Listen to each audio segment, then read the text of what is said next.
Good evening बच्चों। New light के YouTube channel पे आप सबका स्वागत है। आज हम लोग 8 तारीख वाले पेपर का केमिस्ट्री का कंप्लीट डिस्कशन करेंगे। ठीक है भाई, नीट बहुत करीब है। ठीक है, तो ज़्यादा डिटेल में ही कोशिश करेंगे करने की, लेकिन बहुत भी ज़्यादा डिटेल में नहीं।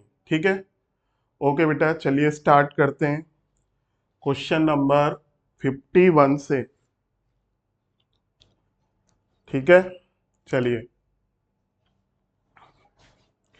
देखिए बेटा, during compression of spring the work done is, thermodynamics का क्वेश्चन है। फर्स्ट लॉ ऑफ थर्मोडायनामिक्स पे आप सबको मालूम है, फर्स्ट लॉ ऑफ थर्मोडायनामिक्स का मैथमेटिकल फॉर्म क्या होता है? Delta E equal to Q plus W.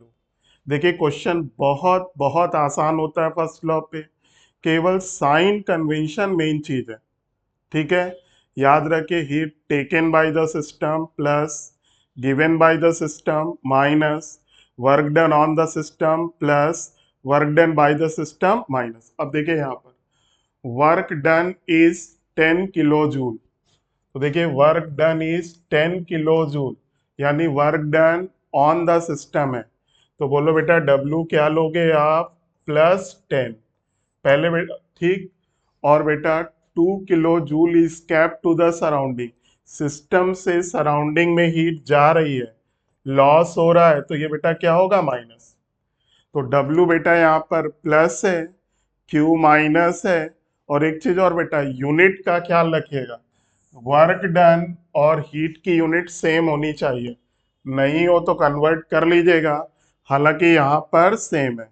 तो यहाँ पर वर्क डन बेटा +10 है, क्यू -2 है, वैल्यू लाके यहाँ पर रख दिया बेटा, -2 +10 इक्वल टू क्या हुआ? +8।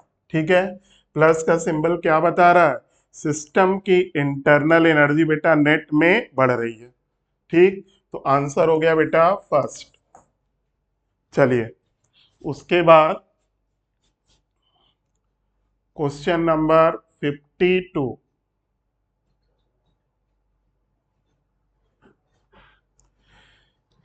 ये भी बेटा थर्मोडायनामिक्स से रिलेटेड क्वेश्चन है।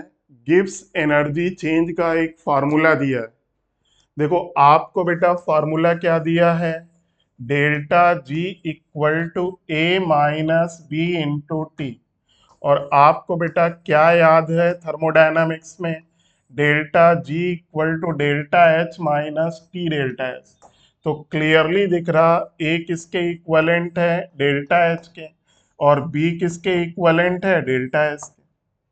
ठीक, तो देखो first option exothermic if A is positive, बिल्कुल गलत। एक्सोथर्मिक के लिए डेल्टा एच यानी ए क्या होना चाहिए? निगेटिव। तो पहला ऑप्शन बेटा बेकार हो गया। ठीक, हालांकि ये वाला पोर्शन सही है, याद रखिए, इन जनरल एक्सोथर्मिक प्रोसेस में एंट्रोपी घटती है। फिर सेकंड ऑप्शन एक्सोथर्मिक ए नेगेटिव, ये तो सही है, लेकिन बी पॉजिटिव गलत है। ठीक है, जनरली एक्सो में एंट्रोपी घटती है। फिर देखिए third option endothermic A is positive. Endothermic मतलब डेल्टा एच क्या होना चाहिए? पॉजिटिव। बेटा करेक्ट ऑप्शन इसका क्या है? थर्ड। और एक्सोथर्मिक बी निगेटिव। ठीक है, ये कोई जरूरी नहीं है। चलिए नेक्स्ट बेटा क्वेश्चन है,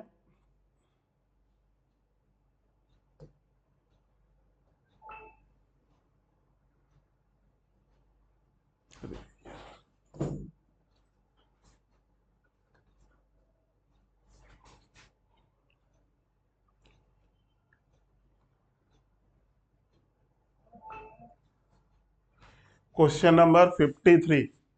देखो बेटा, ये ऑक्सीडेशन स्टेट का भी क्वेश्चन है और सॉलिड स्टेट से भी रिलेटेड क्वेश्चन है। ठीक है, तो देखो यहाँ पर एनायन के नंबर केटायन से ज़्यादा है, तो एक तरीके से ये इसमें अगर डिफेक्ट पूछा जाए तो मेटल डेफिशिएंसी डिफेक्ट का ये एक एग्जाम्पल है। ऑक्सीडेशन नंबर का भी इस क्वेश्चन को आप कह सकते हो, सॉलिड स्टेट का भी कह सकते हो। तो देखो एक ये सल्फाइड का फॉर्मूला दिया है जिसमें आयरन, फेरस और फेरिक बेटा दोनों फॉर्म में है।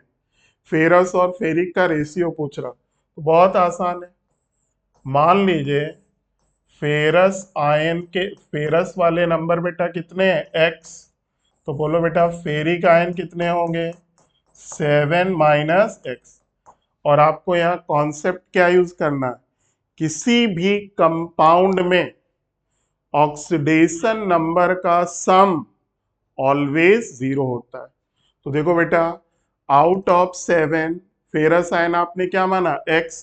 तो फेरस आयन के कारण ऑक्सीडेशन नंबर क्या हो गई, 2x, क्योंकि फेरस के ऑक्सीडेशन नंबर 2। फेरिक की कितनी होगी, 3। और कितने एटम है, 7 - x। सल्फाइड में सल्फर आप सबको रटा होगा बेटा, -2 = 0। अब इसको बेटा सॉल्व करें तो ये 2x, ये बेटा 21 - 3x -16 = 0। यहाँ से x = क्या आएगा, 5। तो फेरस बेटा कितना आया, 5। फेरिक कितना आया, 2। फेरस अपॉन फेरिक पूछ रहा, तो रेशियो बेटा क्या हुआ, 5/2। तो ये आपका करेक्ट आंसर है। तो कॉन्सेप्ट की अगर बात करें बेटा, तो कॉन्सेप्ट इसमें हमने क्या यूज किया, किसी भी कंपाउंड में ऑक्सीडेशन नंबर का सम 0 होता है। इसी का रिवर्स क्वेश्चन बेटा क्या पूछा जाता है, आपको एक कंपाउंड मान लीजिए 3 एलिमेंट ए बी सी से बना है, ए बी सी की ऑक्सीडेशन नंबर दी होगी, पूछेगा कंपाउंड बताओ। तो 4 ऑप्शन में 4 कंपाउंड लिखे होंगे, चारों में ए बी सी की वैल्यू रखिए, जहां पर सम बेटा आपको 0 मिल जाए वो आपका आंसर होगा।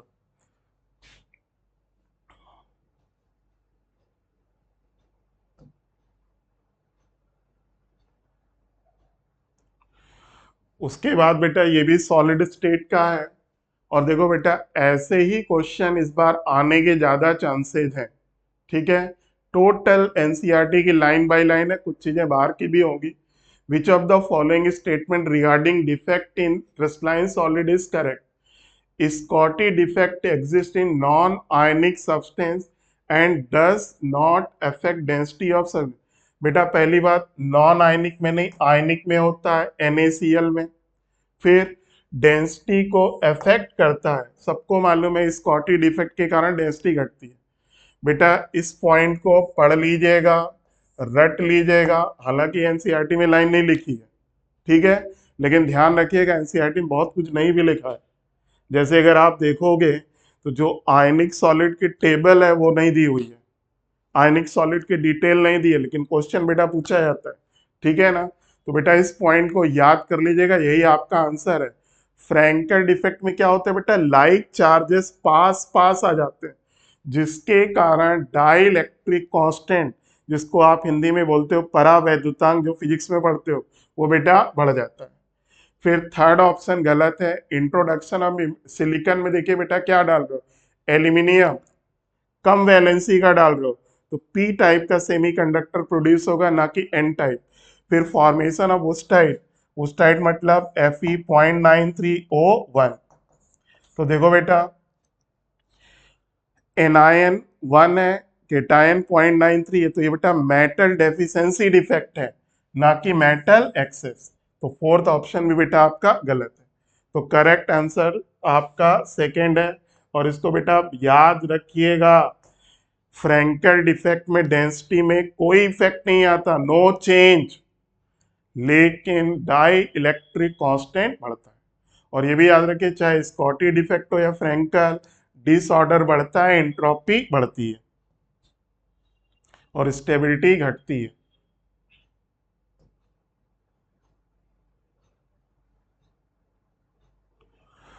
उसके बाद बेटा आइडियल नॉन आइडियल का, देखो बेटा पूछा तो एग्जाम्पल गया लेकिन डाटा दिया हुआ है, तो याद रखो बेटा जो डाटा आपको वेपर प्रेशर ऑफ सॉल्यूशन दिया है, जो वैल्यू बेटा आपको दी होती है वो हमेशा एक्सपेरिमेंटल होती है। तो पी एस सॉल्यूशन का वेपर प्रेशर बेटा एक्सपेरिमेंटल 580 दिया हुआ है। हम लोग बेटा कैलकुलेटेड राउल्ट्स लॉ से निकालेंगे। राउल्ट्स लॉ का फॉर्मूला क्या है बेटा? P A naught X A plus P B naught X B. तो बोलो बेटा पी ए नॉट कितना दिया है यहाँ पर? 300। एक्स से बेटा कितना है? 0.4। पीबी बेटा पीबी नॉट कितना दिया है? 800। एक्स भी बेटा कितना होगा? 0.6। तो देखो बेटा ये हो गया 120, ये हो गया 480, ये आपका टोटल कितना हुआ? 600। दैट इज कैसे कहते हैं बेटा? कैलकुलेटेड। तो क्लियरली क्या दिख रहा? एक्सपेरिमेंटल वेपर प्रेशर कैलकुलेटेड से कम है। तो आप सबको बेटा रटा हुआ होगा, जब एक्सपेरिमेंटल वेपर प्रेशर कैलकुलेटेड के बराबर होता है तो उसको हम लोग बोलते हैं आइडियल सॉल्यूशन। और जब दो मेंबर सेम फैमिली से बिलोंग करते हैं तो सॉल्यूशन क्या होता है? आइडियल। जैसे बेंजीन और टॉल्वीन, इथाइल अल्कोहल, मिथाइल अल्कोहल। ठीक। फिर देखिए, अगर एक्सपेरिमेंटल वेपर प्रेशर कैलकुलेटेड से ज्यादा है, इसका मतलब वेपर आसानी से बन रही है, इसको कहते हैं positive deviation.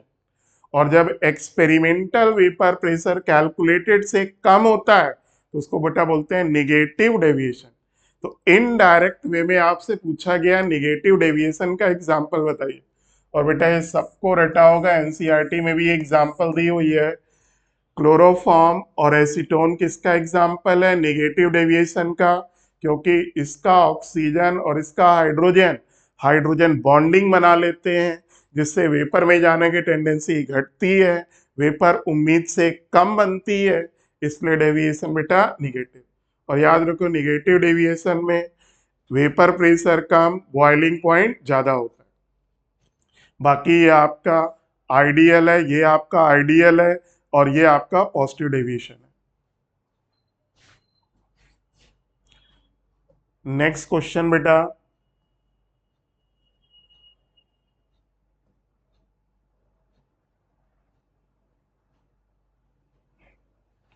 Determine total number of neutron in 3 isotopes of hydrogen. Hydrogen के 3 आइसोटोप्स हैं, 1H1, 1H2, 1H3। तो बेटा इसमें न्यूट्रॉन कितने हैं? 0, 1, -1। इसमें बेटा 2 -1 कितना हुआ? 1। इसमें 3 -1 कितना हुआ? 2। तो बेटा टोटल न्यूट्रॉन कितना होगा? 3। और याद रखो इंटायर पीरियोडिक टेबल में हाइड्रोजन 1H1 एक ऐसा एलिमेंट है जिसमें न्यूट्रॉन नहीं होता है।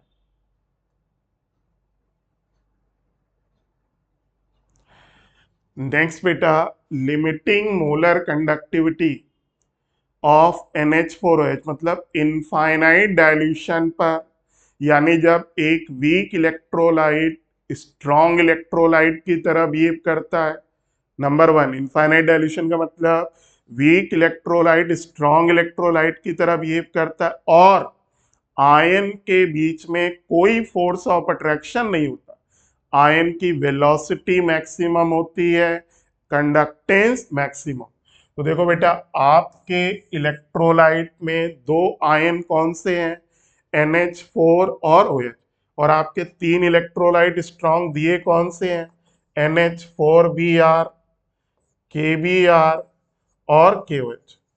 आपको बेटा इसका निकालना है तो शॉर्टकट आप सबको मालूम होगा। आपके इलेक्ट्रोलाइट में जो दो केटायन है उन दो इलेक्ट्रोलाइट को जोड़ दो। देखो बेटा इसमें NH4+ है, इसमें OH है, तो इन दोनों को जोड़ दो। इन दोनों को जोड़ोगे तो NH4+ मिल गया, OH- मिल गया, लेकिन दो फालतू के आयन कौन से मिले? K+ और Br-। उसके लिए KBr वाली वैल्यू घटा दोगे, तो NH4Br और KOH जोड़ दो, KBr वाला घटा दो, आंसर क्या हो जाएगा? 4th। चलिए बेटा नेक्स्ट क्वेश्चन पे आते हैं।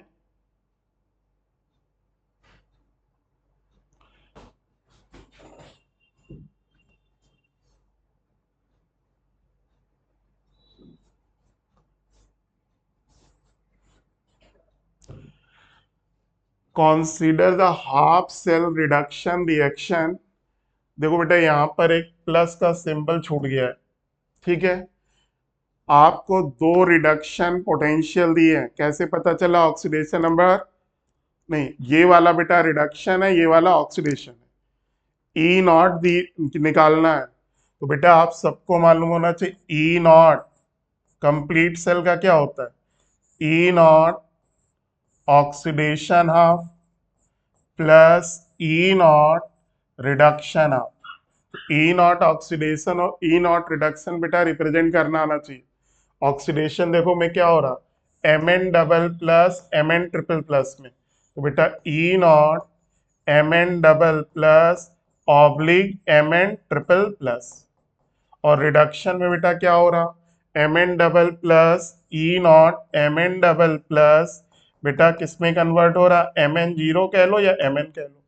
अब देखो बेटा 2 से 3 का वोल्टेज चाहिए आपको, 2 से 3 का ही दिया है, डायरेक्ट वैल्यू रख लो -1.51।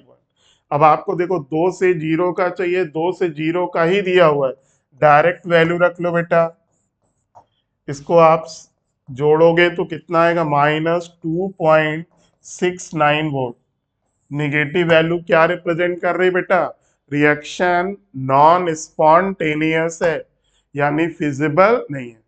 तो बेटा फॉरवर्ड रिएक्शन में ये रिएक्शन नहीं होगी, यानी केमिकल ये रिएक्शन नहीं होगी, तो केमिकल एनर्जी प्रोड्यूस नहीं होगी, इलेक्ट्रिकल एनर्जी प्रोड्यूस नहीं होगी, ठीक है। तो ये रिएक्शन फॉरवर्ड में नॉन स्पॉन्टेनियस है, बैकवर्ड में क्या है, स्पॉन्टेनियस। तो आंसर बेटा फोर्थ। नेक्स्ट बेटा क्वेश्चन नंबर 59, बहुत अच्छा और बहुत लॉजिकल क्वेश्चन है गैसियस स्टेट का।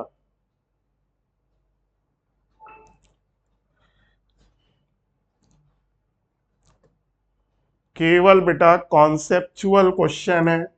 देखो इन्होंने क्या बोला है, 4 गैसेस हैं, चारों के क्रिटिकल टेम्परेचर का ऑर्डर दिया।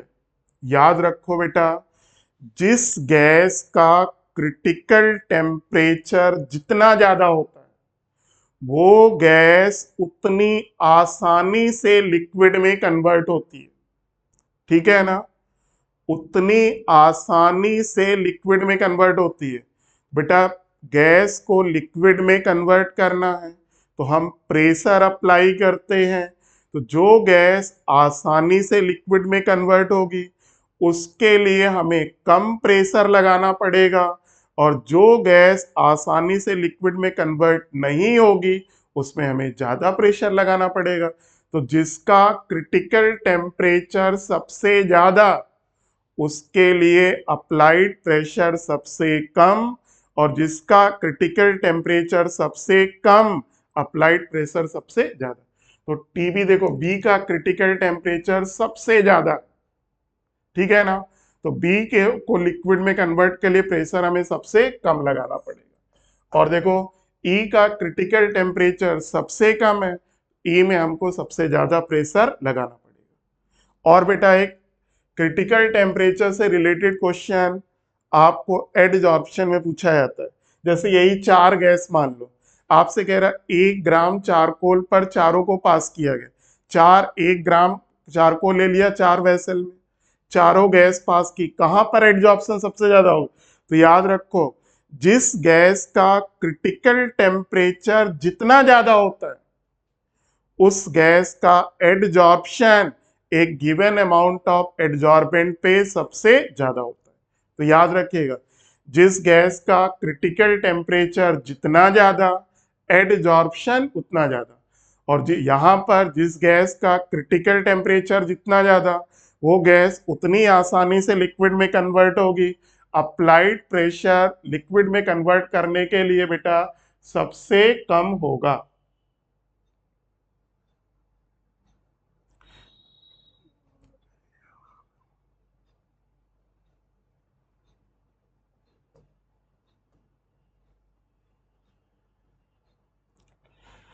उसके बाद बेटा a spherical air bubble is rising from depth of lake, gases state का क्वेश्चन है।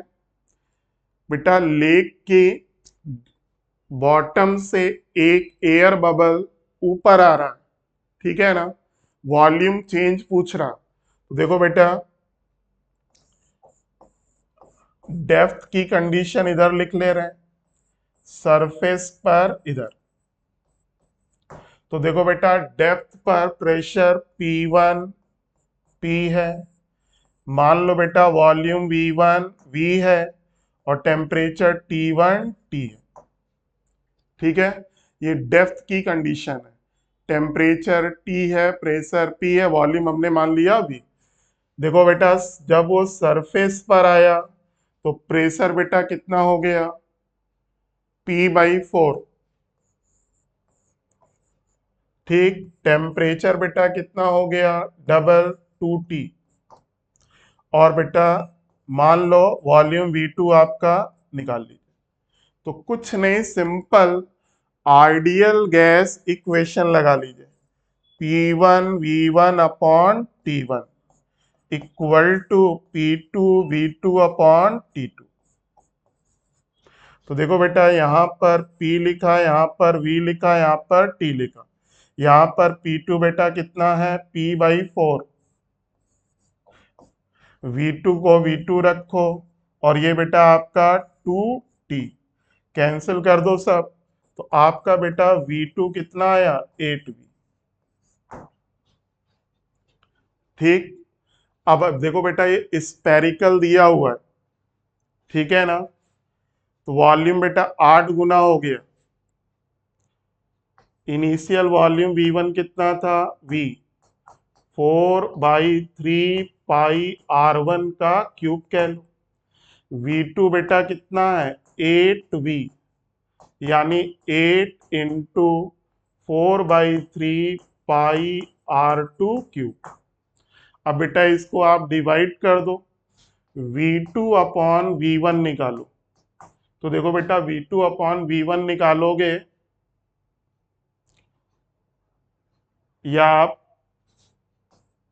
इसको आप डिवाइड कर दो, तो ये आपका V अपॉन, एक मिनट,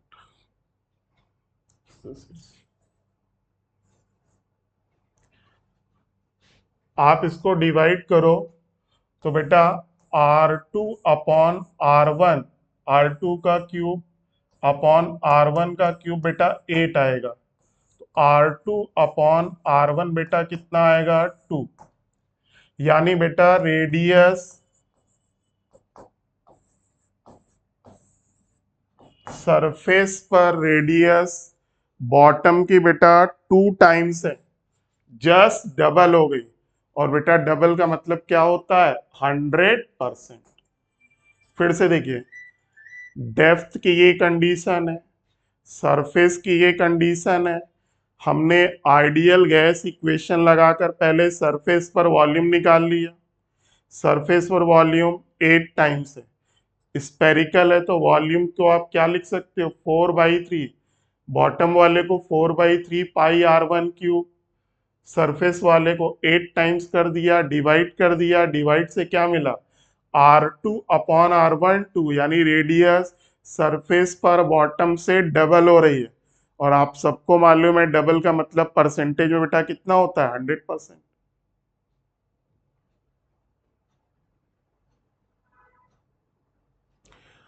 उसके बाद बेटा, which of the following statement about chemisorption is not applicable, it involve chemical force, बेटा बिल्कुल सही है। इरिवर्सिबल, बिल्कुल सही है। It involve high heat of adsorption, बिल्कुल सही है। क्यों, क्योंकि केमिकल एडजॉर्प्शन में बॉन्ड स्ट्रांग बनता है, केमिकल बॉन्ड बनता है, स्ट्रांग बॉन्ड होता है, जितना स्ट्रांग बॉन्ड बनेगा हीट उतनी ज्यादा। It does not require activation, बिल्कुल गलत। केमिकल एडजॉर्प्शन में केमिकल बॉन्ड बनता है, केमिकल बॉन्ड बनने की कुछ शर्तें होती हैं, एक्टिवेशन एनर्जी की जरूरत होती है। तो आपका फोर्थ ऑप्शन गलत है। और याद रखो, एडजॉर्प्शन अगर वर्ड बोले तो फिजिकल एडजॉर्प्शन, जब तक केमिकल मेंशन ना करे एडजॉर्प्शन मींस फिजिकल एडजॉर्प्शन। और टेम्परेचर बढ़ाने पर फिजिकल एडजॉर्प्शन कंटिन्यूअसली घटता है, जबकि chemical first increase then decrease. First increase activation energy वाले गैप को पूरा करने के कारण बढ़ता है। फिर देखिए, a monobasic weak acid solution, monobasic acid का बेटा कॉमन फॉर्मूला क्या होता है? HA। आपसे क्या पूछा है? अल्फा। क्या दिया है? पीएच। तो बेटा आप सबको मालूम है पीएच अगर बेटा 5 है तो H प्लस क्या होगा? 10⁻⁻5। और आप सबको मालूम है वीक एसिड में H प्लस क्या होता है? C alpha. तो 10⁻⁵ बेटा मोलैरिटी आपको कितना दिया है? 0.005 इंटू अल्फा। तो यहाँ से अल्फा निकालो, 1 इंटू 10⁻⁵ अपॉन 5 इंटू 10⁻³ तो ये बेटा कितना आया? 1 इंटू 10⁻⁻2 अपॉन 5।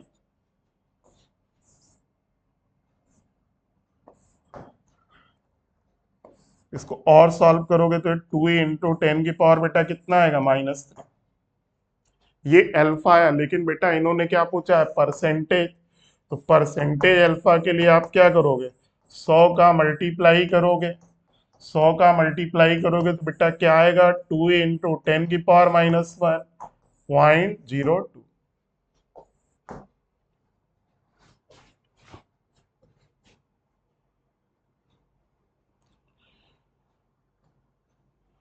उसके बाद बेटा क्वेश्चन नंबर 63, केसी दिया हुआ है और किसी भी मोमेंट पर आपको कंसंट्रेशन दी है, ठीक है ना?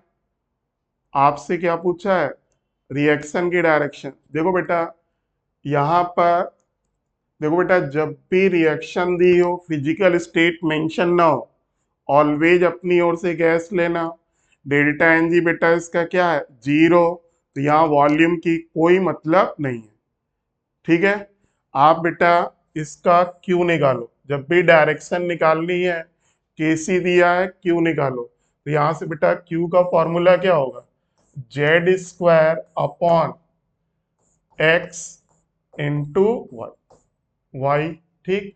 जेड देखो बेटा, जेड आपको कितना दिया है? 15।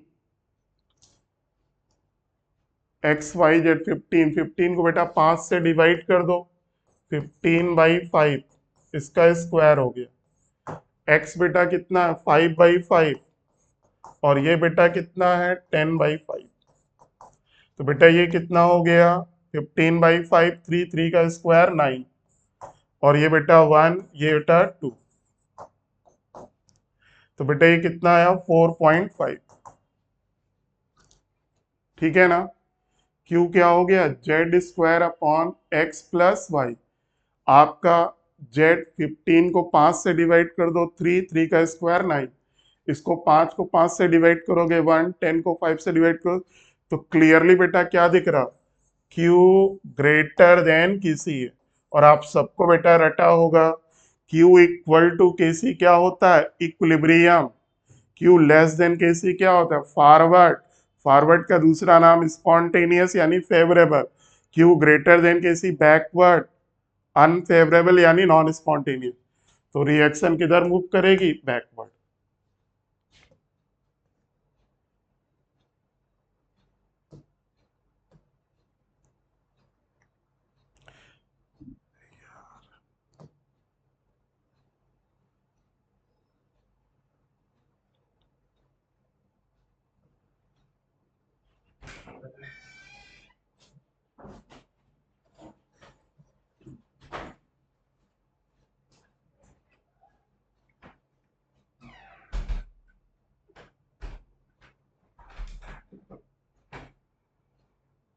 चलिए बेटा देखिए क्वेश्चन नंबर 64, रिडॉक्स का क्वेश्चन है।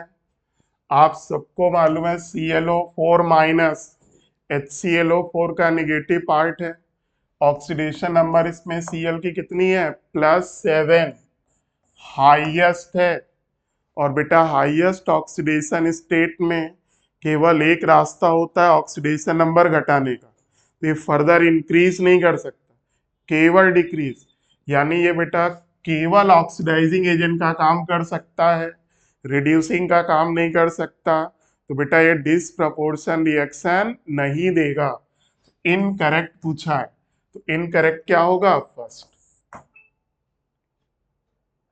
नहीं, ClO4- सो डिसप्रपोर्शन रिएक्शन, ये स्टेटमेंट गलत है। सेकेंड बेटा सही है। फिर देखो थर्ड भी सही है, और ClO4- is basic in nature, बिल्कुल सही है। HClO4 स्ट्रॉन्गेस्ट एसिड है, तो उसका एनायन क्या होगा? वीकेस्ट बेस होगा।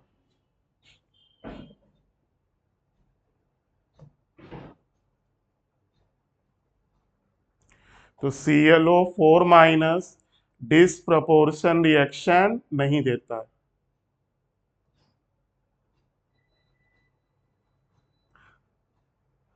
बेटा कॉन्सेप्ट याद रखे ना, अगर किसी कंपाउंड में ऑक्सीडेशन नंबर हाईएस्ट है तो भी डिसप्रपोर्शन नहीं देगा, लोवेस्ट है तो भी नहीं देगा, इन बिटवीन है तो डिसप्रपोर्शन देगा।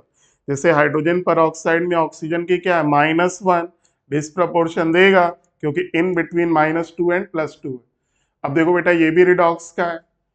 फेरस सल्फेट में आयरन की ऑक्सीडेशन नंबर +2, यहाँ ClO3- बेटा कितना है? +5। यहाँ पर बेटा Cl की कितनी है? -1। आयरन की कितनी है? +3। फिर देखो बेटा, यहाँ देखो आयरन की ऑक्सीडेशन नंबर +2 से क्या हो रही? +3 बढ़ रही है। बढ़ना क्या होता है? ऑक्सीडेशन। रिएक्टेंट किसका काम करेगा? Reducing agent. तो पहला स्टेटमेंट बेटा बिल्कुल सही है। KClO3 +5 से क्या हो रहा? Cl-1। ऑक्सीडेशन नंबर घट रही, घटना क्या होता है? रिडक्शन। KClO3 रिड्यूस हो रहा, बिल्कुल सही। Change in oxidation number of iron is +2। बहुत लोगों ने इसको सही लिया होगा, गलत है बेटा ये। देखो यहाँ आयरन की +2, यहाँ पर +3। एक एटम के लिए चेंज कितने का? 1। हमेशा हम रिएक्टेंट साइड में एटम लेते हैं, प्रोडक्ट साइड में नहीं। तो प्रोडक्ट साइड में, रिएक्टेंट साइड में आयरन कितना है? 1। तो यहाँ पर टोटल चेंज बेटा 1 × 1 = 1 होगा। तो ये स्टेटमेंट बेटा गलत है।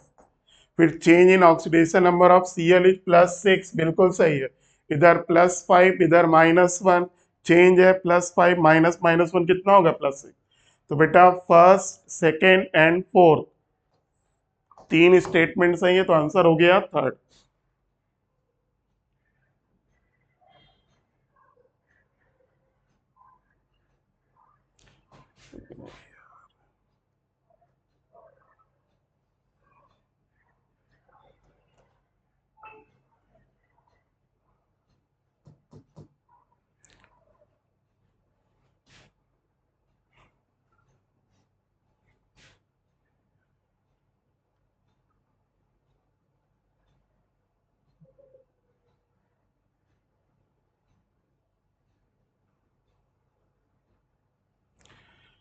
उसके बाद बेटा ये मोल कॉन्सेप्ट का क्वेश्चन है।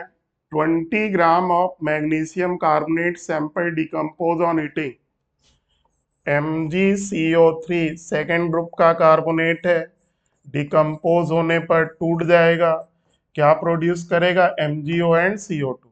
तो बेटा इसका मॉलिक्यूलर वेट कितना है? 84। एक मोल यानी 84 ग्राम से मैग्नीशियम ऑक्साइड बेटा कितना मिलेगा? 40 ग्राम। तो देखो आपको बेटा मैग्नीशियम ऑक्साइड कितना मिला? 8 ग्राम। तो पता कर लो बेटा, W ऑफ MgCO3 जो बेटा रिएक्शन में यूज हुआ, वो कैसे निकाल लो? प्रोडक्ट साइड से। 40 किससे मिल रहा? 84 से। एक कितने से मिलेगा? 84/40। 8 कितने से मिला होगा? सॉल्व कर लीजिए, 16.8 ग्राम। तो देखो बेटा आपको 20 ग्राम दिया जरूर है, लेकिन 20 ग्राम में प्योर पार्ट कितना है? केवल 16.8 ग्राम। कैसे पता चला? हमने 8 ग्राम मैग्नीशियम ऑक्साइड से पता कर लिया मैग्नीशियम कार्बोनेट रियल में कितना कंज्यूम हुआ है। तो रियल में कितना कंज्यूम है? 16.8। वही बेटा कंज्यूम होता है जो प्योर होता है। बाकी जो आपका 3.2 ग्राम है वो इम्प्योरिटी है। तो परसेंटेज प्योरिटी बेटा क्या हो गया? W pure 16.8 upon W impure बेटा 20 × 100। क्वेश्चन क्या आंसर क्या होगा 84%। तो आपका आंसर बेटा फोर्थ।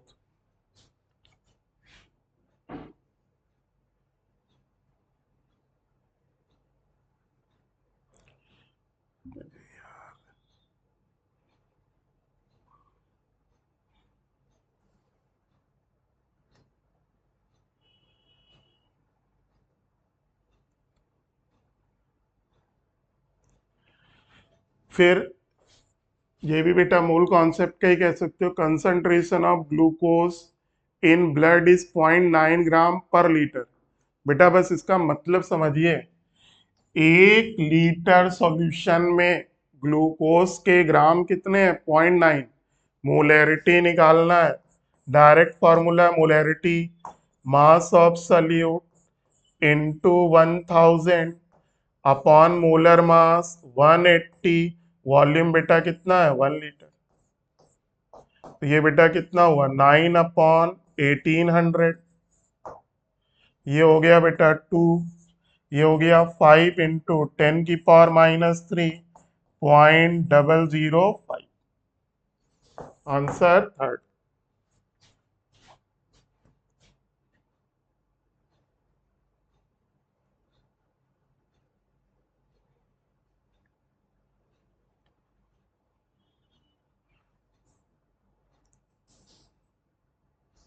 उसके बाद देखिए बेटा ये काइनेटिक्स का क्वेश्चन है। जब भी बेटा रेट ऑफ डिसअपीयरेंस दिया हो, रेट ऑफ फॉर्मेशन निकालना हो या इसका रिवर्स, सबसे पहला काम इंस्टेंटेनियस रेट ऑफ रिएक्शन लिखा करिए। तो इंस्टेंटेनियस रेट ऑफ रिएक्शन क्या होगा -1/2 D N2O5/dt इक्वल टू क्या होगा +1/4 DNO2/dt इक्वल टू क्या होगा +DO2/dt। आपको देखो बेटा इससे और इससे मतलब आपको क्या निकालना है रेट ऑफ फॉर्मेशन, ये निकालना है। तो देखो बेटा ये 1/2 as it is -DN2O5/dt question में बेटा दिया हुआ है। Rate of disappearance of N2O5 बेटा कितना दिया है 0.016। तो यहां रख दिया 0.016। ठीक है, rate of disappearance of N2O5। अब बेटा यहां पर 1/4 DNO2/dt ये बेटा आपको निकालना है। देखो 2 से ये कैंसिल हो गया, इसको इधर क्रॉस मल्टीप्लाई कर दो, तो बेटा आपका DNO2/dt इक्वल टू क्या होगा +2 का इधर गुणा कर दोगे तो 0.032।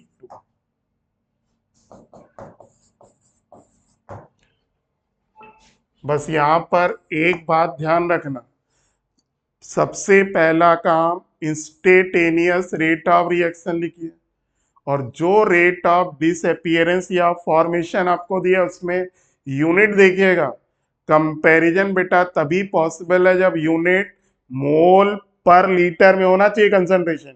अगर ये ग्राम में दिया होता पहले मॉलिक्यूलर वेट से डिवाइड करके मोल में कन्वर्ट करते, तब कंपैरिजन करते। और यहीं पर बेटा अगर पूछा होता rate of formation of oxygen क्या होगा, तो बेटा ये rate of formation of oxygen है, तो ये क्या होता rate of disappearance of N2O5 का आधा हो जाता, तो उसका आंसर होता 0.016 का आधा 0.008 हो जाता। चलिए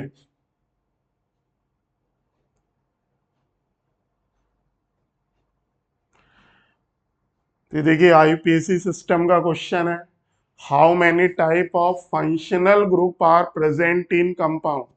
तो बेटा इसका आप स्ट्रक्चर बना लीजिए, स्ट्रक्चर बनाओगे आपको तुरंत पता चल जाएगा कितने फंक्शनल ग्रुप है। लेकिन अगर बिना स्ट्रक्चर बनाए आप करोगे तो आपको लगेगा डाईऑक्सो मतलब कीटो ग्रुप है, एक ये हो गया, एक इन हो गया, एक कोई से 3, लेकिन यहाँ बेटा फंक्शनल ग्रुप आपके 4 है। देखो 6 कार्बन है,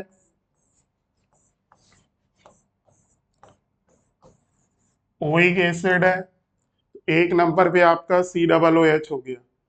देखो फिर 2,6 डाई ऑक्सो, देखो यहाँ पर ऑक्सो है, यहाँ पर ऑक्सो है, ठीक है ना। देखो टर्मिनल में C डबल बॉन्ड नहीं हो सकता, कीटो ग्रुप नहीं हो सकता, तो बेटा ये एल्डिहाइड है। और याद रखो जब टर्मिनल पे मेन चेन में, मतलब अगर इसको अगर हम साइड ग्रुप मान रहे हैं तो ये आपका एल्डिहाइड को भी ऑक्सो बोलते हैं। अब देखो यहाँ पर डबल बॉन्ड बेटा कितने पर है, 1 2 3 4, यहाँ पर आपका डबल बॉन्ड हो गया। बाकी वैलेंसी देख लीजिए, यहाँ पर आपका इधर H हो जाएगा, इधर H हो जाएगा, इधर आपका H हो जाएगा। अब चेक कर लीजिए फंक्शनल ग्रुप। एक बेटा देखो ये एल्डिहाइड ग्रुप है, ये आपका डबल बॉन्ड एल्कीन ग्रुप है, ये बेटा कीटो ग्रुप है, और ये आपका एसिड ग्रुप है। टोटल फंक्शनल ग्रुप तो कितने हुए, 4। ज्यादातर लोगों ने बेटा इसका फर्स्ट आंसर दिया होगा। तो बेटा ऐसे क्वेश्चन बहुत आसान होते हैं, बस पेन चलाने की जरूरत है। क्वेश्चन बेटा चाहे जितना आसान हो, ओवर कॉन्फिडेंस से मत आइएगा, पेन चलाइए, स्ट्रक्चर बनाइए, सब कुछ क्लियर होगा, कभी भी आंसर आपका गलत नहीं होगा।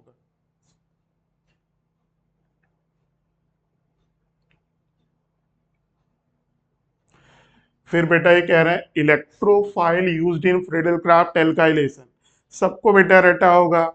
इलेक्ट्रोफाइल, इलेक्ट्रोफिलिक, देखो बेटा फ्रीडल क्राफ्ट एल्काइलेशन में RCl AlCl3 से रिएक्ट करके क्या बनाता है, R प्लस AlCl4 माइनस। तो ये आपका बेटा इलेक्ट्रोफाइल कार्बोकेटाइन, ठीक है ना। तो इलेक्ट्रोफाइल यहाँ पर क्या होगा, कार्बोकेटाइन। तो फ्रीडल क्राफ्ट एल्काइलेशन में कार्बोकेटाइन होता है, और फ्रीडल क्राफ्ट एसाइलेशन होता RCO प्लस एसाइल कार्बोकेटाइन। एक बेटा क्वेश्चन पूछा जाता है, आपको बेंजीन की रिएक्शन एल्काइल हैलाइड से कराएगा, 4 आपको एराइल हैलाइड बना देगा। पूछेगा बताओ कौन सा आपका सही, सॉरी एल्काइल बेंजीन बना देगा, ठीक है ना। 4 एल्काइल बेंजीन बना देगा, कौन सा पूछेगा, मेजर प्रोडक्ट है, तो उसके लिए शॉर्टकट क्या है, चारों ऑप्शन से बेंजीन रिंग हटा दीजिएगा, कार्बोकेटाइन बनाइएगा, जो कार्बोकेटाइन सबसे ज्यादा स्टेबल हो बेटा वही आपका आंसर होगा।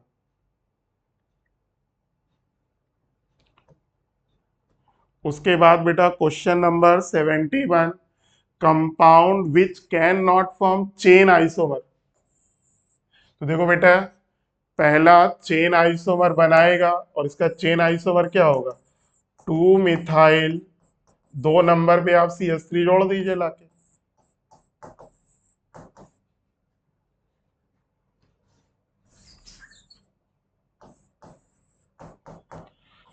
2 मिथाइल प्रोपेनोइक एसिड। इसी तरीके से इसका भी बन जाएगा 2 मिथाइल प्रोपेनल्डिहाइड।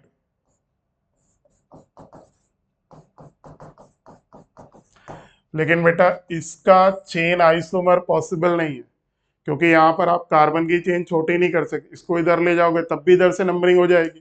तो ये आपका थर्ड आंसर है।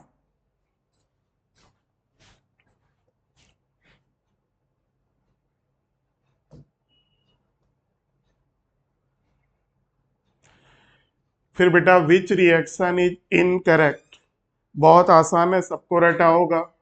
देखो बेटा एल्केन को एक स्टेप में आपको एसिड में कन्वर्ट करना है, ये रिएक्शन है पहली, बिल्कुल सही है। Terminal alkyl group methyl COOH में कन्वर्ट हो जाता है। बेटा ये आपका गलत है, ये आपका माइल्ड ऑक्सीडाइजिंग एजेंट है, एक स्टेप ऑक्सीडेशन होगा, अल्कोहल किस में कन्वर्ट होगा, एल्डिहाइड में। यहाँ पर प्रोडक्ट बेटा एस्टिक एसिड के बजाय क्या होगा, CH3CHO, इसलिए ये वाला आपका गलत है। बाकी ये आप सबको मालूम है ये कौन सी रिएक्शन है, एल्डिहाइड की reaction dilute NaOH, Cannizzaro reaction, इस प्रोडक्ट को क्या बोलते हैं, एल्डोल, ठीक है। उसके बाद आपका CH3CH2Cl, यहाँ पर बेटा न्यूक्लियोफिलिक सब्स्टिट्यूशन होगा, यहाँ NO2 आ जाएगा, यहाँ Cl चला जाएगा, ये बिल्कुल सही है। आंसर इसका हो गया सेकंड।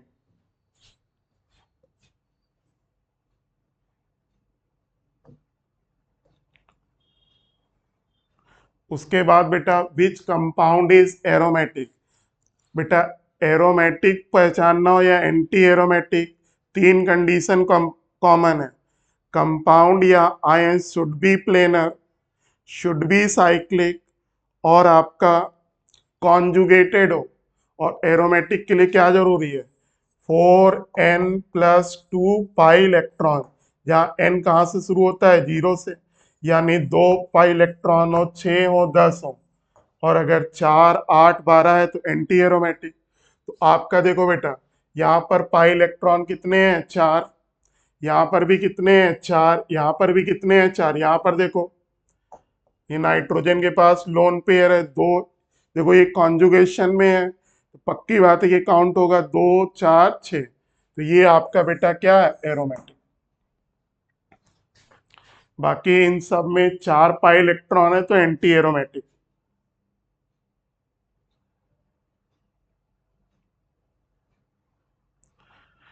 फिर देखिए बेटा, nucleophilic addition will be fastest. आप सबको मालूम है कार्बोनिल कंपाउंड यानी एल्डिहाइड और कीटोन न्यूक्लियोफिलिक एडिशन रिएक्शन देता है।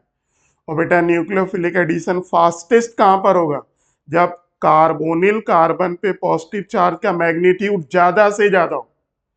और -I वाले ग्रुप, -R वाले ग्रुप पॉजिटिव चार्ज को बढ़ाते हैं, रिएक्टिविटी को बढ़ाते हैं, लेकिन +I+R वाले घटाते हैं। देखो यहाँ पर मेटा डायरेक्टिंग है, CH3 कोई R इफेक्ट नहीं होगा, +I होगा, कार्बन पे पॉजिटिव चार्ज घटा रहा, रिएक्टिविटी घट रही। यहाँ पर भी देखो घट रही है, यहाँ पर भी घट रही है, मोस्ट कौन होगा, फर्स्ट। तो यहाँ पर बेंजल्डिहाइड मोस्ट रिएक्टिव।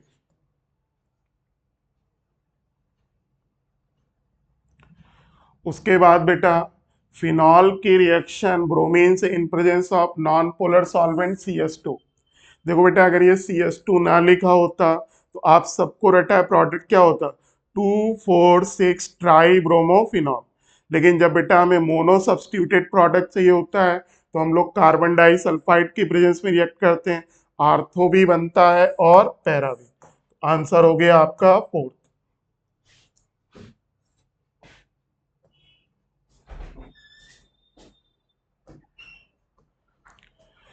उसके बाद बेटा क्वेश्चन नंबर 76, एनिलीन की रिएक्शन NaNO2HCl, NaNO2HCl क्या देता है बेटा, HNO2। तो पहले क्या होगा, डाइजोटाइजेशन, ए क्या होगा, बेंजीन डाइजोनियम क्लोराइड, रिंग के ऊपर क्या आएगा, N2Cl। और आप सबको मालूम है जब H3PO2 से रिएक्ट कराते हैं तो रिंग से N2Cl हट जाता है, प्रोडक्ट क्या होगा, बेंजीन।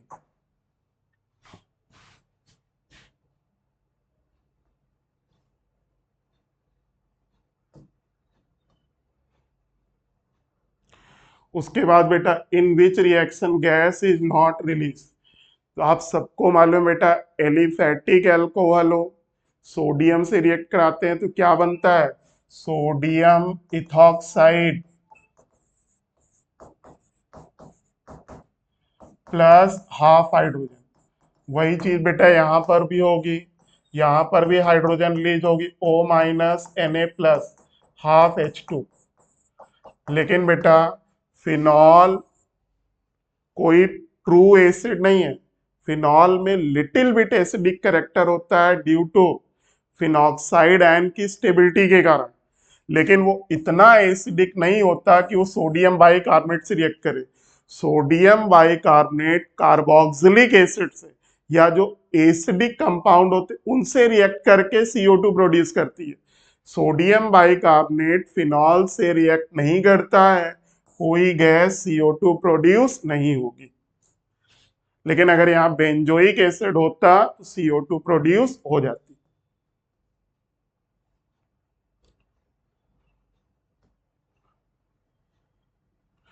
फिर बेटा बेंजल्डिहाइड और एस्टल्डिहाइड में डिफ्रेंशिएट करना है। टॉलेंस रिएजेंट दोनों रिस्पॉन्स करते हैं बेटा, डिफ्रेंशिएट नहीं कर सकते। फेलिंग सॉल्यूशन से कर सकते हैं, एसिटल्डिहाइड रिस्पॉन्स करेगा, बेंजल्डिहाइड रिस्पॉन्स नहीं करेगा। आयोडीन और NaOH से भी कर लेंगे। एस्टल्डिहाइड आयोडोफॉर्म टेस्ट देगा क्योंकि इसके पास CH3CO ग्रुप है, लेकिन बेंजल्डिहाइड आयोडोफॉर्म टेस्ट नहीं देगा। तो इसका आंसर बेटा बोथ है। आपको जो बेटा आंसर सीट मिलेगी उसमें जो आपको आंसर सीट मिलेगी उसमें आंसर अब सेकंड छप गया है, वैसे इसका करेक्ट आंसर फोर्थ है।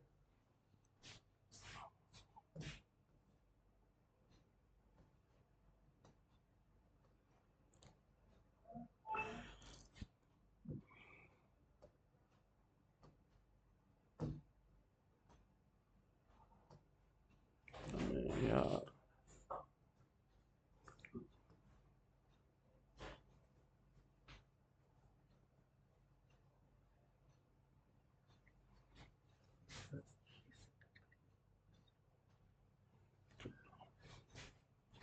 उसके बाद बेटा 79 टॉल्वीन की रिएक्शन क्लोरीन से करा रहे हैं, side chain halogenation, free radical substitution, कैसे पहचाना? सनलाइट है, क्या आ जाएगा रिंग के ऊपर? CCl3। ठीक है, तीनों हाइड्रोजन बेटा रिप्लेस हो जाएंगे, रिंग के ऊपर क्या आएगा? CCl3। और आप सबको बेटा रटा होगा ये कंपाउंड मेटा डायरेक्टिंग होता है रिवर्स हाइपर कॉन्जुगेशन के कारण। तो इसका आंसर मेटा डायरेक्टिंग वाला देख लीजिए बेटा, कौन सा है? थर्ड।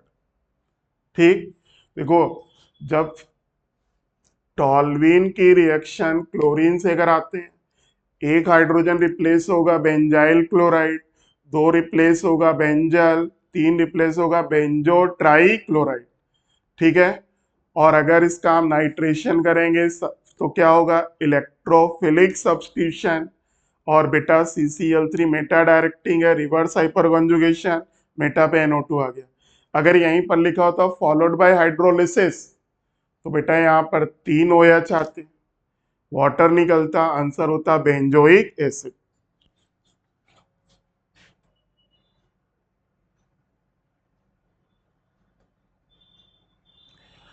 फिर बेटा in which of the following molecule all the bonds are not equal? ClF3। सबको बेटा इसका स्ट्रक्चर रटा होगा, T शेप।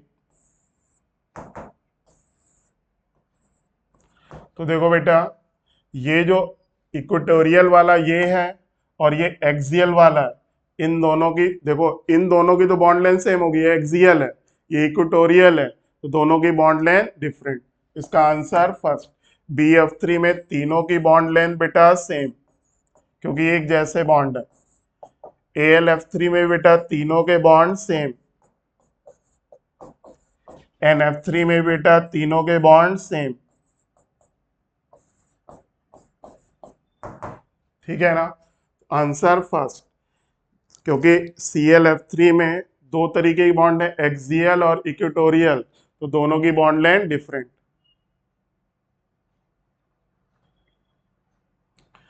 फिर बेटा ग्रिग्नॉट रिएजेंट की रिएक्शन X से करा रहे हैं, क्या बन रहा है? एल्केन। तो याद रखो बेटा ग्रिग्नॉट रिएक्शन RMgX अगर ऐसे किसी भी कंपाउंड से रिएक्ट करता है जिसके पास एसिडिक हाइड्रोजन है, like water, like phenol, like alcohol, like alkyne one, सबके साथ रिएक्ट करके क्या बनाता है? एल्केन या हाइड्रोकार्बन RH। तो देखो बेटा इथाइल अल्कोहल में एसिडिक हाइड्रोजन है, बन जाएगा, वाटर में एसिडिक हाइड्रोजन है, मीथेन बन जाएगी, इसमें भी बन जाएगी, आंसर क्या होगा? फोर्थ। तो देखो बेटा ग्रिग्नॉट रिएजेंट प्लस ऐसा कंपाउंड जिसके पास एसिडिक हाइड्रोजन है, रिएक्ट करके क्या बनाते हैं? हाइड्रोकार्बन। हाइड्रोकार्बन में कितने कार्बन होंगे कौन डिसाइड करेगा? ग्रिग्नॉट रिएजेंट का R।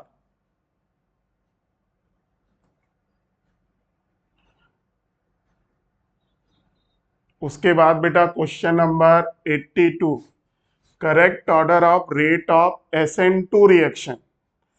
SN2 में बेटा कोई रिएक्शन इंटरमीडिएट नहीं होता है। कंट्रोलिंग फैक्टर बेटा क्या होता है, स्टेरिक हिंड्रेंस। एल्काइल ग्रुप का साइज जितना छोटा, रिएक्टिविटी उतनी ज्यादा। तो देखो बेटा यहाँ पर, और देखो प्राइमरी एल्काइल हैलाइड क्या देना पसंद करते हैं, SN2। टर्सरी क्या देते हैं, SN1। और सेकेंडरी 50-50। तो देखो बेटा SN2 कौन देता है, प्राइमरी एल्काइल हैलाइड। देखो यहाँ पर सेकेंड ऑप्शन में, पहले ऑप्शन में देखो ये प्राइमरी है लेकिन ये सेकेंडरी है, ये प्राइमरी, इसको छोड़ दीजिए। अब देखो ये बेटा ये भी प्राइमरी है, ये भी प्राइमरी है, ये भी, तीनों SN2 देंगे। एल्काइल ग्रुप का साइज सबसे छोटा यहाँ पर है, फिर यहाँ पर है, फिर यहाँ पर। तो करेक्ट आंसर बेटा क्या हुआ, सेकेंड। SN2 कौन देता है, primary alkyl halide. Controlling factor क्या होता है, कंट्रोलिंग फैक्टर आपका होता है स्टेरिक हिंड्रेंस, एल्काइल ग्रुप का साइज। उसके बाद बेटा 83, देखो बेटा प्रोपेनोइक एसिड की रिएक्शन अमोनिया से अगर है, न्यूट्रलाइजेशन हो गया, CH3 CH2 CH2 COO ammonium propanoate बन गया। ठीक है बेटा, अब इसको जब बेटा आप गर्म करोगे तो क्या बनेगा, CH3 CH2 CONH2, प्रोपेनामाइड बन गया। अब ये जो प्रोपेनामाइड के रिस्पेक्ट में क्वेश्चन पूछा जा रहा, बी कैन फॉर्म, यहाँ बी क्या है ये नहीं पूछा गया, बी क्या बना सकता है, प्रोपाइल एमीन विथ LiLH4, बिल्कुल सही। CO का रिडक्शन होगा, CH2 आ जाएगा, पहला बिल्कुल सही है। फिर इथाइल एमीन फिर Br2KH, कौन सी रिएक्शन है बेटा, हाफ मैन ब्रोमाइड रिएक्शन। क्या बनता है, प्राइमरी एमीन, एक कार्बन कम, बिल्कुल सही है।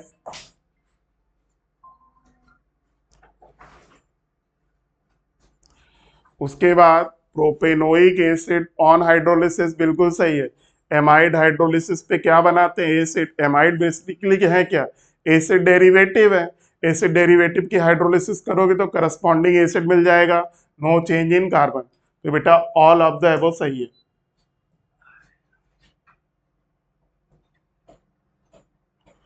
उसके बाद बेटा 84, बेंजल्डिहाइड की रिएक्शन फॉर्मेल्डिहाइड से करा रहे हैं इन प्रेजेंस ऑफ,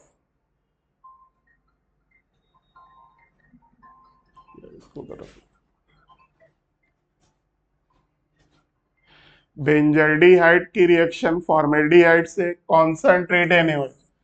बेटा रिएक्शन देख के ही पहचान में आ गया होगा आपको किस रिएक्शन की बात कर रहे हैं, कैनिजारो रिएक्शन। कौन देता है, एल्डिहाइड ओनली।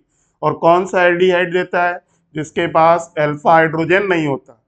फॉर्मेल्डिहाइड दे सकता है, बेंजल्डिहाइड दे सकता है, सब्स्टिट्यूटेड में ट्राइक्लोरोएस्टल्डिहाइड देता है। ठीक, फिर देखो दोनों मॉलिक्यूल अगर फॉर्मेल्डिहाइड के हैं तो सिंपल कैनिजारो, दोनों बेंजल्डिहाइड के हैं सिंपल कैनिजारो, यानी दोनों एल्डिहाइड के मॉलिक्यूल सेम है तो सिंपल कैनिजारो। लेकिन देखो यहाँ डिफरेंट है, क्रॉस कैनिजारो। और आप सबको मालूम है कैनिजारो में एक का ऑक्सीडेशन होता है, एक का रिडक्शन। अब क्वेश्चन है किसका ऑक्सीडेशन होगा किसका रिडक्शन, तो बेटा जो ज्यादा रिएक्टिव होता है उसका ऑक्सीडेशन। और सबको मालूम है फॉर्मेल्डिहाइड सबसे ज्यादा रिएक्टिव होता है, इसका देखो इसीलिए ऑक्सीडेशन हुआ। इसका क्या होगा, रिडक्शन। रिडक्शन पर एल्डिहाइड क्या बनाते हैं, प्राइमरी अल्कोहल। तो आपका आंसर बेंजाइल अल्कोहल।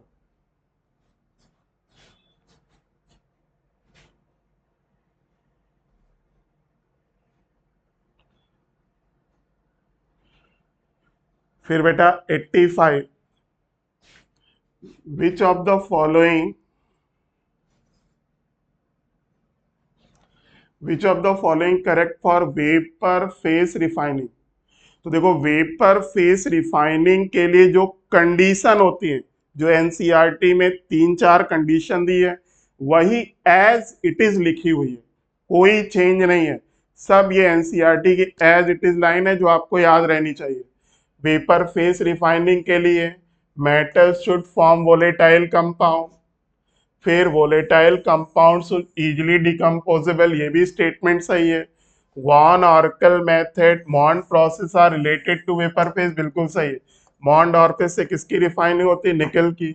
इससे किसकी होती है? टाइटेनियम की। ठीक है ना, तो ये ध्यान रखिएगा। तो तीनों स्टेटमेंट वेपर फेस रिफाइनिंग की कंडीशंस हैं, ठीक है ना, एज इट इज आपको याद रखनी है, एनसीईआरटी की लाइंस हैं ये सब। तो आंसर क्या होगा? All of the above.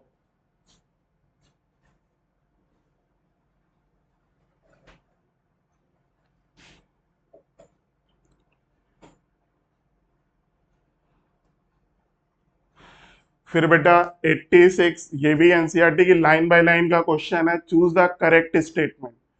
Phosphorus triphenyl phosphine and arsenic triphenyl arsenic can not form, बिल्कुल गलत है बेटा, ये कैन नॉट नहीं होगा। फास्फोरस, ये वाला और ये वाला दोनों ट्रांजिशन मेटल के साथ डी पाई बॉन्ड बनाते हैं, तो कैन नॉट लिखने के कारण स्टेटमेंट गलत है। एक्चुअल स्टेटमेंट आपको याद रखना है, फास्फोरस अगर ये वाला कंपाउंड है, ये वाला कंपाउंड है, तो ये ट्रांजिशन मेटल के साथ कंपाउंड बनाते हैं और ये बेटा लिगेंड का काम करता है। Nitrogen can not form D pi P pi bond, बिल्कुल सही है। नाइट्रोजन के पास डी ऑर्बिटल नहीं है, तो डी पाई पी पाई बॉन्डिंग नहीं बनाएगा। पी पाई बनाएगा। आपसे क्या पूछा है? Correct statement, answer second.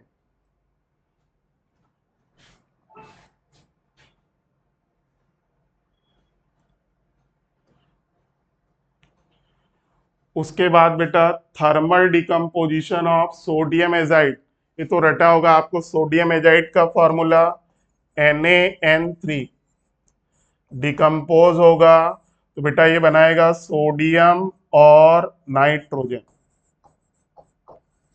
तो सोडियम एजाइड हो या बेरियम एजाइड, दोनों डिकम्पोजिशन पर नाइट्रोजन प्रोड्यूस करते हैं। तो इसका आंसर बेटा हो गया फर्स्ट। उसके बाद बेटा 88 मैचिंग का है, बहुत आसान है, आप सबको मालूम है। लेफ्ट टू राइट जाने पर पीरियड में न्यूक्लियस पे चार्ज बढ़ता है, जिसके कारण न्यूक्लियस इलेक्ट्रॉन को अपनी ओर खींचती है। साइज बेटा क्या होता है? डिक्रीज करता है। तो यहाँ सबसे बड़ा साइज किसका होगा? बेरिलियम का। तो बेरिलियम के लिए वैल्यू कितनी हो गई? 111। उसके बाद बेटा किसका होगा? कार्बन का। कार्बन के लिए वैल्यू कितनी हो गई? 77। ऑक्सीजन के लिए कितनी हो गई? 66। तो सबसे बड़ा बेरिलियम वाला ए का क्या हो जाएगा? थर्ड। बी का क्या होगा? सेकेंड। और सी का क्या होगा? फर्स्ट। Answer second.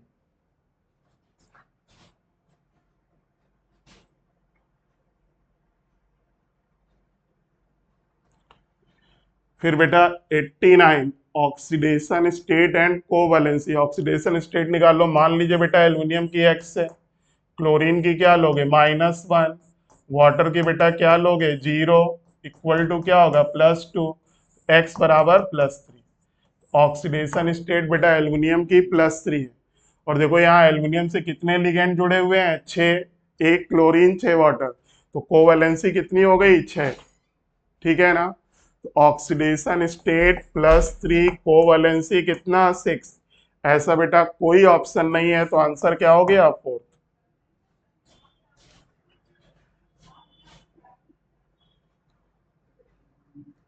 उसके बाद आइए बेटा 90, आपको इस कंपाउंड का नाम देखना है।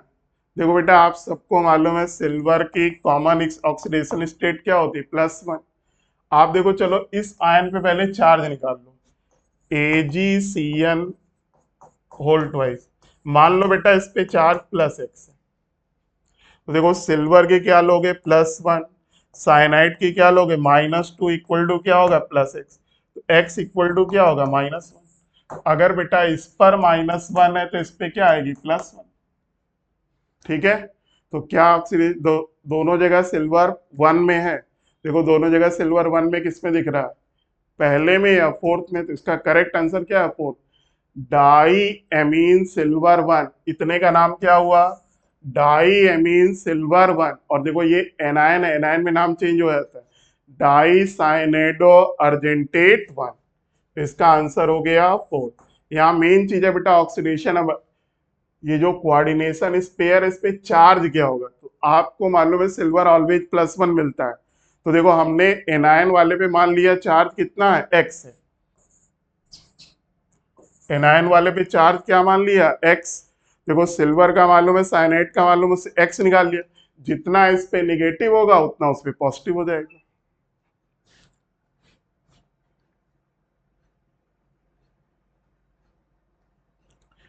नाइन्टी वन, ये भी बेटा रटने वाला क्वेश्चन है। एज इट इज आपको याद होना चाहिए, which transition metal cause colour in gemstone and emerald and ruby respectively. दोनों में बेटा Cr++ होता है, एनसीईआरटी में दिया हुआ है, पढ़ लीजिए। ऐसे ही क्वेश्चन आने के ज्यादा चांसेज हैं इस बार।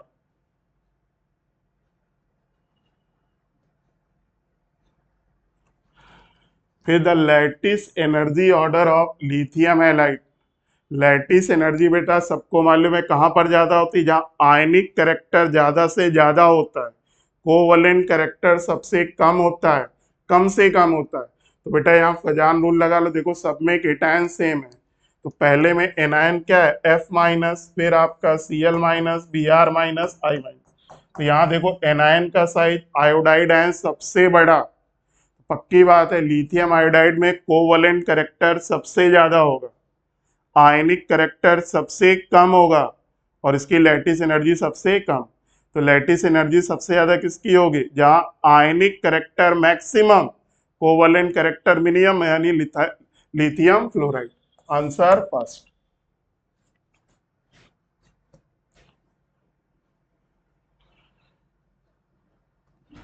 फिर बेटा स्ट्रक्चर ऑफ ICl2-, ये सब तो आपको रटा होगा। हाइब्रिडाइजेशन निकालिए, लोन पेयर काउंट करिए, सब रटा होगा आपको। Distorted trigonal pyramidal.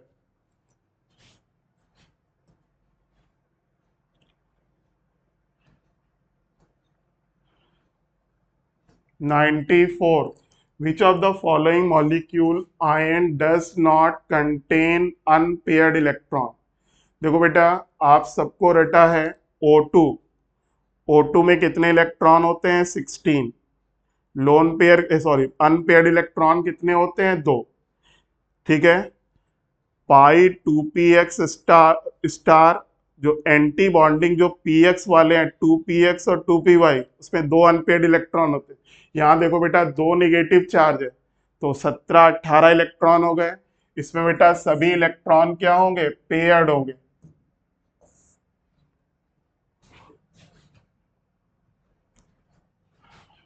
O2 double- में सभी इलेक्ट्रॉन पेयर्ड होंगे। विच of the following molecule does not contain unpaired electron. देखो बेटा O2 में 2 अनपेयर्ड इलेक्ट्रॉन होते हैं, लेकिन O2- करोगे तो एक unpaired electron. O2 double- 18 electron हो गए, कोई अनपेयर्ड इलेक्ट्रॉन नहीं होगा। तो इसमें कोई अनपेयर्ड इलेक्ट्रॉन नहीं होगा, जबकि ये 15 है, इसमें अनपेयर्ड इलेक्ट्रॉन होगा। O2 में भी अनपेयर्ड 2 इलेक्ट्रॉन होंगे, B2 में भी 2 अनपेयर्ड इलेक्ट्रॉन होंगे। क्यों भाई, सिग्मा 1s सिग्मा 2s, सिग्मा*2s। फिर बेटा आता है π2px=π2py। तो देखो बेटा B2 में कितने इलेक्ट्रॉन है, 10। तो यहाँ पर 2 आ गए, यहाँ 2 आ गए, यहाँ 2 आ गए, यहाँ 2 आ गए, यहाँ पर एक एक। तो ये क्या है, अनपेयर्ड इलेक्ट्रॉन है। इस B2 में भी बेटा अनपेयर्ड इलेक्ट्रॉन है, N2+ में भी अनपेयर्ड इलेक्ट्रॉन है, O2 में भी अनपेयर्ड इलेक्ट्रॉन है, केवल O2 डबल- में नहीं है।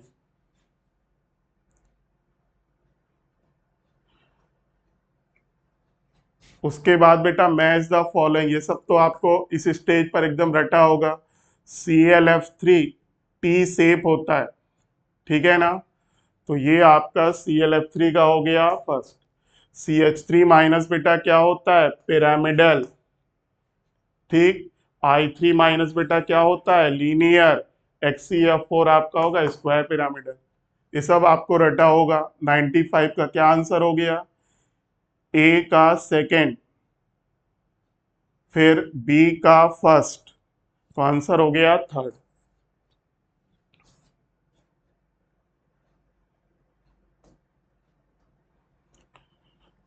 फिर ये बेटा केमिस्ट्री इन एक्शन का है। सब सेलेक्ट द करेक्ट स्टेटमेंट, ये सब आपका एनसीईआरटी की एज इट इज लाइन है। चारों स्टेटमेंट करेक्ट हैं। आप सबको ये स्टेटमेंट याद होने चाहिए, डायरेक्ट इस पर क्वेश्चन आपको मिलेंगे। तो पहला स्टेटमेंट भी बेटा पूरा पूरा सही लिखा है, दूसरा भी सही है, तीसरा भी सही है, चौथा भी सही है। तो इन स्टेटमेंट को याद कर लीजिए, इन्हीं पर क्वेश्चन आपको मिलेगा। ठीक है, नेक्स्ट क्वेश्चन में आते हैं।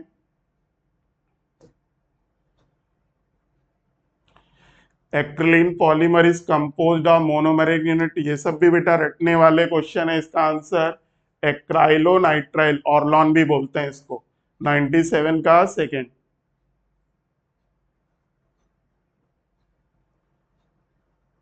तो ये भी आपको रटा होगा बेटा। एलिटेम इस, ये क्या है, आर्टिफिशियल स्वीटनर है। याद रखिए बेटा, कोई इसमें इफेक्ट बेट नहीं है, कोई लॉजिक नहीं है, केवल रटना है। एनसीईआरटी में जो आपको आर्टिफिशियल स्वीटनर दिए उनके नाम याद कर लीजिए, कोई स्ट्रक्चर नहीं याद करना, नाम बस याद रखिए, डायरेक्ट नाम पूछा जाएगा। तो 98 का सेकेंड।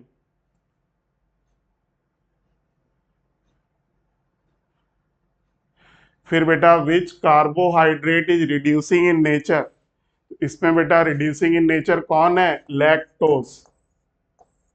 सब रटने वाले क्वेश्चन है बेटा।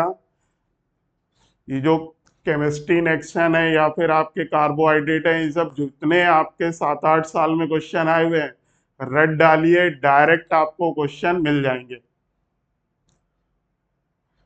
ये भी बेटा एनसीईआरटी के एग्जाम्पल से लिया गया है।